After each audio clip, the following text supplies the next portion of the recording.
Eu quero falar contigo sobre conhecer a Deus. Eu tenho certeza que você que me ouve, você que me assiste, que me acompanha já há algum tempo, você tem visto em nosso canal palavras, tem ouvido palavras que edificam a sua vida. Eu tenho certeza que você tem visto como Deus, através do nosso ministério, depois de tanto tempo, ao longo de tanto tempo, tem abençoado muitas vidas. Eu quero dizer para você que nós temos tido a honra e o privilégio de buscar ao Senhor intensamente. Nós temos tido a honra e o privilégio de caminhar com o Senhor há mais de 2 décadas e de ouvir a voz de Deus, de ouvir as batidas do coração de Deus. Eu posso afirmar para você que é algo maravilhoso. Eu tenho certeza que há muitas pessoas que me seguem aqui, que estão junto conosco nessa caminhada, nesse caminho de milagre. Eu tenho certeza que você também tem intimidade com Deus, tem buscado intimidade. Outros estão chegando agora, outros estão conhecendo o Evangelho agora, mas é para vocês que eu quero testemunhar. Conhecer a Deus foi a melhor coisa que aconteceu na minha vida. Eu tenho certeza que conhecer a Deus é a melhor coisa que alguém pode, na verdade, almejar. A sua maior riqueza é conhecer ao Senhor. Certa feita, Jeremias disse assim: não se glorie o homem na sua força, não se glorie o sábio na sua sabedoria, não se glorie o rico na sua riqueza, mas o que se gloriar, glorie-se nisso, em me conhecer e saber que eu sou Deus. Eu quero dizer para você que a pessoa pode ter tudo o que ela puder imaginar. Pode ter milhões, pode ter bons carros, boas casas, bons relacionamentos, mas se ela não conhecer a Deus, ela não vai passar de um pobre, cego, miserável e nu, como diz lá no Apocalipse. Você pode ter todas as coisas, mas se não tiver o conhecimento de Deus, é a mesma coisa que nada. Sabe? Existe um vazio dentro de cada um de nós, que esse vazio ele só é preenchido quando nós conhecemos a Deus. E conhecer a Deus é algo maravilhoso, como nós já temos falado. E conhecer a Deus não é só apenas falar, eu acredito em Deus ou eu acredito em Jesus. Conhecer a Deus é andar em intimidade com Ele. Conhecer a Deus é andar com Ele assim como Enoque andou com Ele. Conhecer a Deus é andar com Ele assim como Abraão andou com Ele e se deixou guiar por Deus. Conhecer a Deus é como Noé conheceu, a ponto de receber uma revelação de algo futuro que iria acontecer, a ponto dele preparar uma arca a 200 quilômetros de distância do mar, sem que nunca houvesse chovido na terra. Ele acreditou na palavra e construiu aquela arca, e por isso ele recebeu o livramento, ele e a sua família. Olha que interessante. Um versículo que me chama muita atenção é Gênesis capítulo 6, versículo 22. E Noé fez exatamente tudo aquilo que Deus ordenou. Conhecer a Deus é fazer exatamente tudo aquilo que Ele ordena. Tem muita gente falando que conhece a Deus, mas quando Deus ele diz, faça isso, a pessoa faz exatamente o contrário. Isso não é conhecer a Deus. Conhecer a Deus é saber que Deus ele é uma pessoa que se importa conosco, uma pessoa que fala conosco, uma pessoa que nos guia e nos direciona, uma pessoa que nos fez e nos colocou nessa terra com um propósito. Por isso eu quero te convidar a conhecer o Senhor. Nós estamos falando hoje sobre conhecer ao Senhor. Sabe, o profeta Oséias, do capítulo número 6, versículo número 13, diz assim: sigamos e prossigamos e conhecer o Senhor. Conhecer o Senhor é seguir em conhecê-lo e prosseguir todos os dias em conhecê-lo. A nação de Israel havia pecado. A nação de Israel tinha uma aliança com Deus. No versículo número 7, do capítulo número 6 ainda diz assim: na cidade de Adão, eles quebraram a aliança e me foram infiéis. Por Israel ter quebrado a aliança e ter sido infiel a Deus, vieram muitas chagas, muitas doenças, muitos problemas aconteceram, crises aconteceram. E tudo aquilo que aconteceu foi por eles terem deixado e abandonado o Senhor. Mas aí o profeta vai dizer aqui no capítulo 6, versículo número 1, diz assim, venham, voltemos para o Senhor Ele nos despedaçou, mas nos trará cura. Ele nos feriu, mas sarará nossas feridas. Sabe, eles reconhecendo aqui que se voltasse para o Senhor, Deus traria cura para eles novamente. Olha que interessante. Eles haviam deixado o Senhor. No capítulo número 5 de Oséias, versículo 13, acontece algo muito interessante. Quando Efraim viu a sua enfermidade e Judá os seus tumores, Efraim se voltou para a Síria. Ou seja, ao invés de se voltar para Deus, se voltou para a Síria. Eu vou ler novamente.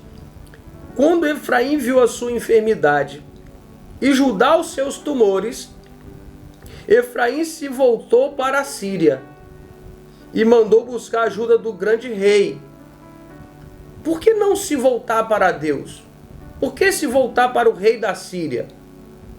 Eu não sei, na verdade, o que passou no coração deles, mas a verdade é que eles quebraram a aliança, como diz o texto, e eles estavam se voltando para outros deuses, estavam cheios de prostituição no meio deles, estavam com pensamentos carnais, estavam com pensamentos apenas nesta terra, e haviam esquecido do Deus que fez aliança com eles.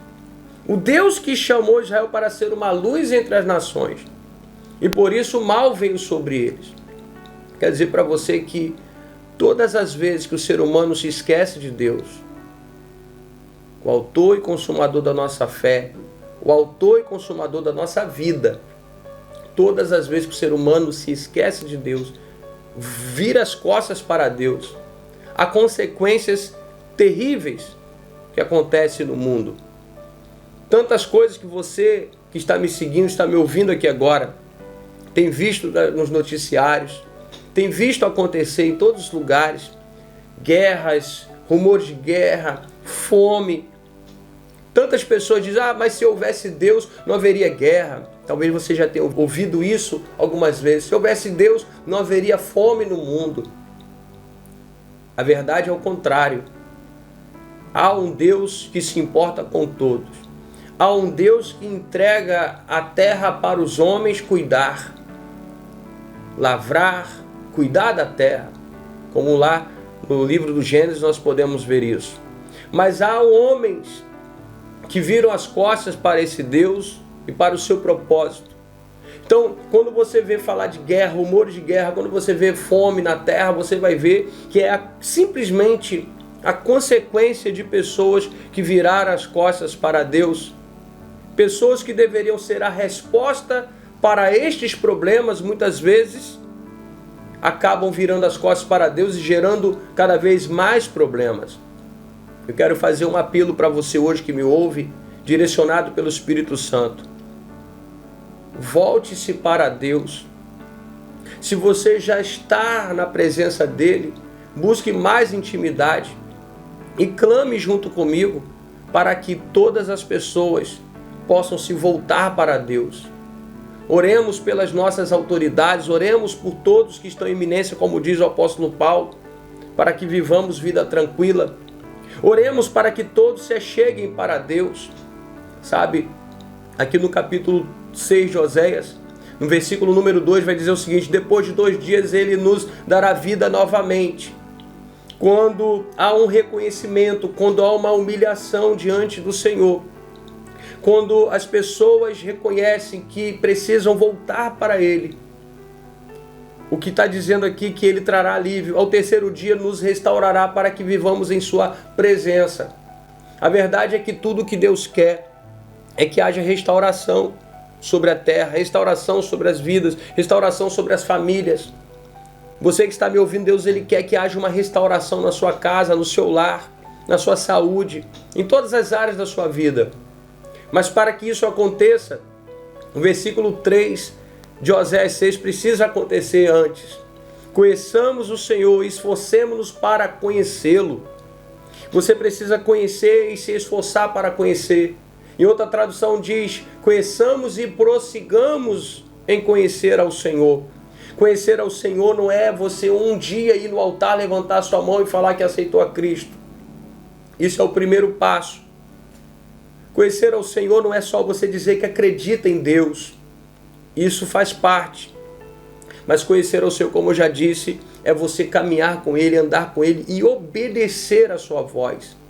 Porque tenho certeza de uma coisa, quando nós obedecemos a Ele, as bênçãos do Senhor vêm. E a maior bênção que está sobre as nossas vidas, quando nós conhecemos a Ele, é a sua presença, é a bênção da sua presença. Só quem conhece a Deus sabe que a presença dEle vale mais do que prata e ouro. A presença dEle vale mais do que qualquer coisa que você possa imaginar. A presença dEle é algo maravilhoso que nós precisamos para estarmos de bem com a vida e de bem com nós mesmos. Muitas pessoas passam por crises existenciais, mas se conhecessem a Deus, pode ter certeza, ou se de repente, mas eu conheço uma pessoa que andou no caminho do Senhor, que conhece a Deus e que teve um problema, estava com uma crise existencial. Ok, pode acontecer, mas eu deixo uma questão aqui para você também refletir. Será que essa pessoa, no momento dessa crise existencial, ela estava buscando a Deus com a mesma intensidade de quando ela conheceu o Senhor? Porque lá no livro de Gálatas, Paulo ele vai dizer o seguinte: ó insensatos Gálatas, quem vos fascinou? Você começou no Espírito e agora vocês estão terminando na carne. Sabe, todas as vezes que nós estamos no Espírito, não há crise existencial. As crises existenciais, elas acontecem todas as vezes que nós olhamos do ponto de vista carnal ou do ponto de vista humano. Porque todas essas questões de crises existenciais se resolvem quando nós olhamos para a eternidade. Quando você olha para a eternidade, você resolve toda a questão existencial. Então, crise existencial está diretamente relacionada à sua existência aqui na Terra, e quando você olha para a eternidade, você está indo para além da sua existência. E só Deus, só o conhecimento do Senhor, só conhecendo a Deus, só conhecendo o mundo do Espírito, é que nós poderemos sair de um nível terreno e para um nível celestial. E quando você sai desse nível terreno e vai para esse nível celestial, através do conhecimento do Senhor, você resolve essas questões da crise existencial. E a verdade é essa: aquele vazio que todo homem sente dentro dele, ele é preenchido quando nós conhecemos ao Senhor, quando nós reconhecemos ao Senhor. Sabe, certa feita, Paulo, antes de ser conhecido como Paulo, ele era conhecido como Saulo. E olha que interessante, ele perseguia a igreja, achando que estava fazendo bem, achando que estava servindo a Deus. Mas ele consente na morte de Estevão e de muitos outros cristãos. Mais tarde ele tem um verdadeiro encontro com Deus, ele passa a conhecer ao Senhor de uma forma diferente. A Bíblia diz que ele é levado até o terceiro céu e ele vê coisas que são inefáveis, que palavras não conseguiriam descrever, coisas muito profundas, coisas do céu. Em algum momento ele vai dizer que o amor de Deus o constrange. Constrange por quê? Porque antes ele conhecia de uma forma e agora ele estava vendo Deus de uma forma totalmente diferente. Ele estava constrangido com o amor de Deus, porque com certeza, às vezes, quando ele parava e pensava, eu que fiz tanta coisa errada, agora a graça de Deus está superabundando sobre a minha vida. Olha que interessante. Todas as vezes que nós nos dedicamos em conhecer ao Senhor, pode ter certeza que nós seremos constrangidos todos os dias pelo seu amor. Imagine você, uma pessoa que nunca acreditou na presença de Deus. De repente, essa pessoa passa a acreditar na presença de Deus, passa a buscar o conhecimento do Senhor. E de repente ela descobre que mesmo durante o tempo que ela não acreditava em Deus, Deus estava o tempo todo ali com ela, do lado dela. Ela apenas não reconhecia a presença de Deus. Ela apenas não reconhecia a voz de Deus. Ela apenas não conhecia o Senhor. Mas quando os olhos dela se abriu no mundo espiritual, ela conseguiu ver que em todo tempo Deus estava com ela. Isso já aconteceu comigo. sabe, que durante um tempo da minha vida eu não acreditava em nada. Até que eu fui conhecer o Senhor Jesus. E depois de conhecer o Senhor Jesus, Deus usou um profeta numa vigília para falar comigo. Que antes que ele me formasse no ventre da minha mãe, ele já havia me chamado. Uma palavra muito parecida que Deus deu para Jeremias. E ele vai falar ali de alguns acontecimentos da minha história, da minha vida. Inclusive ele fala de um acidente de carro que eu tive na minha infância. E entenda, todos se machucaram naquele acidente de carro e eu não sofri um arranhão. E numa vigília, um profeta falando de um acidente de carro que eu tive na minha infância, no dia do meu aniversário, de 5 anos.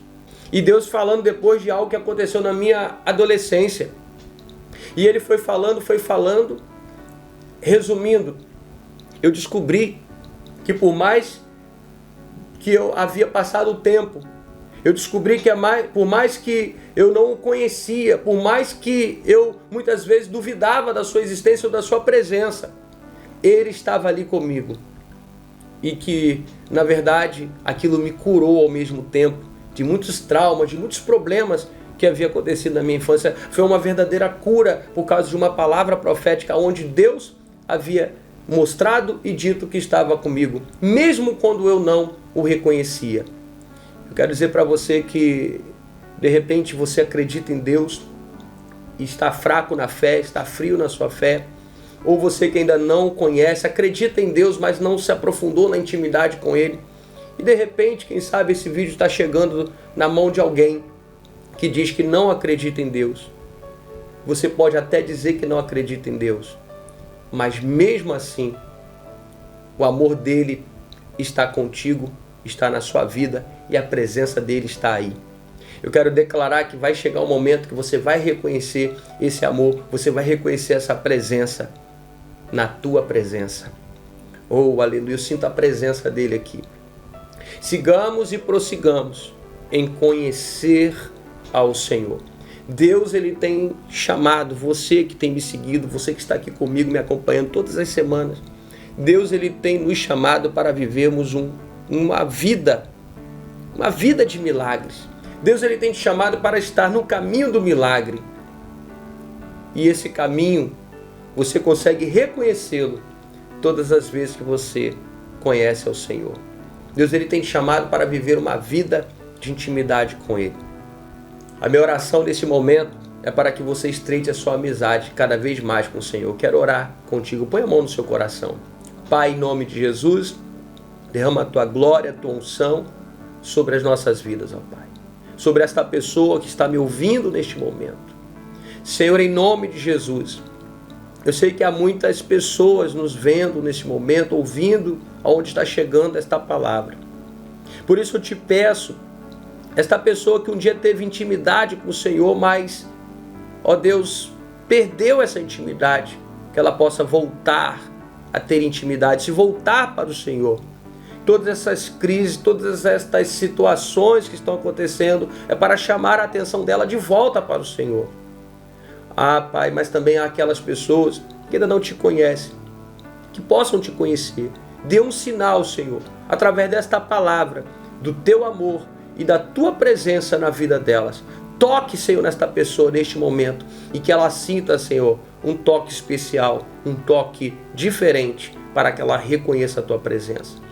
Ó Deus, eu também quero orar por aquela pessoa que está na dúvida ou que diz que nem acredita em Ti, Senhor, porque nunca viu nenhum sinal, nunca reconheceu, Senhor, nada que o Senhor fez. Eu quero orar para que as escamas dos olhos saiam, para que a sensibilidade espiritual venha, para que ela veja, Senhor, e seja, assim como eu fui, que ela seja constrangida pelo seu amor, em nome de Jesus. Amém e graças a Deus. Que o Senhor te abençoe e te guarde, que o Senhor sobre ti levante o seu rosto e te dê a paz. Um grande abraço e um beijo no teu coração.